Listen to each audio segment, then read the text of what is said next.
اور رکنے کی بنیاد یہ رکھی جائے گی کہ لیبنان کی جو ٹیریٹوریل انٹیگریٹی ہے اس کو اسرائیل اس کو رسپیکٹ کرے،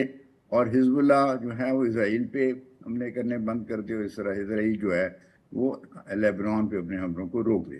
تو یہ ایک ایم او یو کا حصہ ایک لحاظ سے ہے، اور اس کو جے ڈی وینس صاحب نے ذرا تفصیل سے بیان کر دیا ہے، لیکن اصولی طور پہ ایران نے بھی اسی چیز پہ ایگری کیا ہوا ہے کہ خطے میں جب سیز فائر ہوگا تو ہر طرف سے ہوگا، وہ خالی اسرائیل کے اوپر تو نہیں ہوگا لاگو ہوگا، وہ حزب اللہ پہ بھی لاگو ہوگا۔ تو یہ چیز ایم او یو کی امپلیمنٹیشن کی طرف ایک اشارہ ہے۔ اچھا، اس میں یہ بھی ذرا فرمائیے گا کہ ظاہر ہے ٹیکنیکل سطح کے اوپر مذاکرات جو ہیں وہ شروع ہو گئے ہیں۔ اس سے پہلے یہ جو اعلیٰ قیادت کے مذاکرات تھے وہ رات کے 1 بجے تک جاری رہے ہیں، تو اب یہ جو ٹیکنیکل سطح کے اوپر مذاکرات ہیں ان کو اوورسی بھی کیا جا رہا ہے، آپ کیا سمجھتے ہیں کہ یہ جو 60 دن کا ٹائم فریم ہے اس میں یہ ہو جائے گا؟ یہ آسان تو نہیں ہوگا، لیکن اگر دونوں طرف سے ولنگنس ہو، ول ہو، اور سیریسنس آف پرپز دکھایا جائے تو یہ قابل، یعنی یہ اچیو کرنے کے قابل اس گول کو حاصل کیا جا سکتا ہے۔ اس کے لیے ایم او یو میں یہ جو جوائنٹ اسٹیٹمنٹ کل یعنی رات کو ایشو ہوئی ہے، اس میں کلیئرلی کہہ دیا گیا ہے کہ ایک تو ہائی لیول کمیٹی ہوگی جو سارے اس ایم او یو کی امپلیمنٹیشن کے پروسیس کو سپروائز کرے گی، اور پھر نیچے اس کے گروپس ہوں گے، مثلاً نیوکلیر ایشو کے اوپر ہوگا، لفٹنگ آف سینکشنز کے اوپر ہوگا، اور آپس میں اگر کوئی زیادہ ضرورت ہو تو ہاٹ لائن بھی ایک ہوگی۔ تو اس قسم کے میکنزمز وہاں پہ بنا دیے گئے ہیں جس کی مدد سے اس کی امپلیمنٹیشن میں وہ ہو سکتا ہے۔ میں جاوید صاحب آتا ہوں، اب اس میں جنرل صاحب یہ فرمائیے گا کہ بہت زیادہ پاکستان کی قیادت کو سراہا گیا ہے، میں جاوید صاحب سے بھی بات کر رہا تھا، اور آپ بھی کیا، پہلے تو اس پہ بات ہو جائے کہ آپ بھی کیا سمجھتے ہیں کہ پاکستان جو ہے وہ عالمی سطح کے اوپر ایک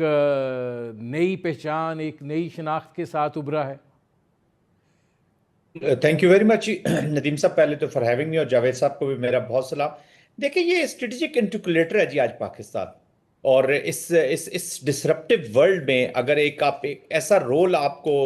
مل جائے جو کہ کانفلکٹ میٹیگیشن، اور conflict it's not an ordinary conflict, یہ کوئی افریقہ کے ٹوٹسیز اور ہوٹیز کے درمیان لڑائی نہیں ہے۔ This is Iran with a huge ideological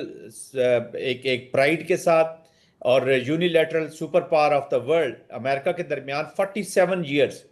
اور ان آل ڈومینز ایک اینیمیٹی کے ساتھ ایران کے اوپر پہلے بھی جنگیں مسلط کی گئیں، اس کے بعد یہ تو آئی مین کمپلیٹ اپلیکیشن اس کے ساتھ ہوئی۔ تو اس کانفلکٹ میں سے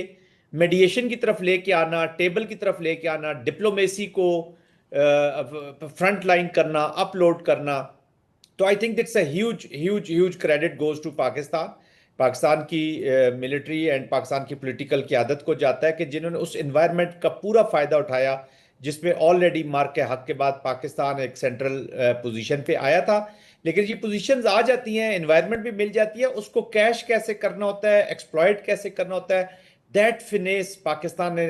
کی ہے اس وقت، اور اپنے آپ کو میننگ فل کی ہے، اور آئی ایم شیور کسی پہ بلڈ کر کے فیوچر کا کورس بھی پکڑا جا سکتا ہے۔ It's a huge effort, huge effort. ناظرین، ہماری گفتگو جاری ہے۔ اچھا جنرل صاحب، دو چونکہ سینسیٹیو سوال ہیں، ذرا کم آپ سے پوچھتا ہوں۔ یہ فرمائیے گا کہ امریکہ کے نائب صدر جے ڈی وینس جو ہیں انہوں نے برجن اسٹاک سے روانہ ہوتے ہوئے یہ بات کہی کہ جی حتمی معاہدے کے لیے کامیاب بنیاد رکھ دی گئی ہے، اور جب وہ باقی چیزوں پر آئے تو انہوں نے کہا کہ یہ بھی ایک بہت نمایاں کامیابی ہے کہ ایران جو ہے اس نے IAEA کے انسپیکٹرز کی تہران میں واپسی پر اتفاق کیا ہے، ایگری کیا ہے۔ آپ اس ڈیولپمنٹ کو کیسے دیکھتے ہیں؟ اگین دیکھیں، واپس تو خیر آنا تھا، جو واٹر ٹائٹ ارینجمنٹس ہوں گے فیوچر کی ڈیل کے اندر، لیکن IAEA کے ساتھ ایران از ناٹ کمفرٹیبل جی۔ لاسٹ ٹائم بھی جو ریزن فار وار بنا تھا، جو 12 دن کی جنگ ہوئی تھی، تو IAEA نے وہ انوائرمنٹ پرووائڈ کی تھی جب ایک دم انہوں نے اپنا ایران کے بارے میں بڑا سیریس آبزرویشنز دے دی، اور اسی کو کاسس بلائے کر کے ریزن فار وار کر کے امریکہ نے وار میں شامل ہوا، اور جو بھی آبلیٹریشن اور جو بھی وہ پھر ایک دیٹ از اے ہسٹری. تو ایران جو ہے انہوں نے کہا کہ جی بٹرے کیا گیا ہمیں ایک انٹرنیشنل ایجنسی کی وجہ سے، that's why they were not acceptable there. But having said that سب نے اپنی اپنی ریویو کی ہے. وار کے بعد تبھی آپ نیگوسیشنز کی طرف جاتے ہیں جب آپ کو سمجھ آتی ہے کہ ہم نے مس کیلکولیشن کر لی ہے، یا یو ہیو ون وار کہ ابھی چلے جی بات چیت کے ذریعے ٹیبل کے اوپر اس کو کلوز کیا جائے، یا you are in a bad trouble, تبھی تو آپ نیگوسیشنز پہ جاتے ہیں.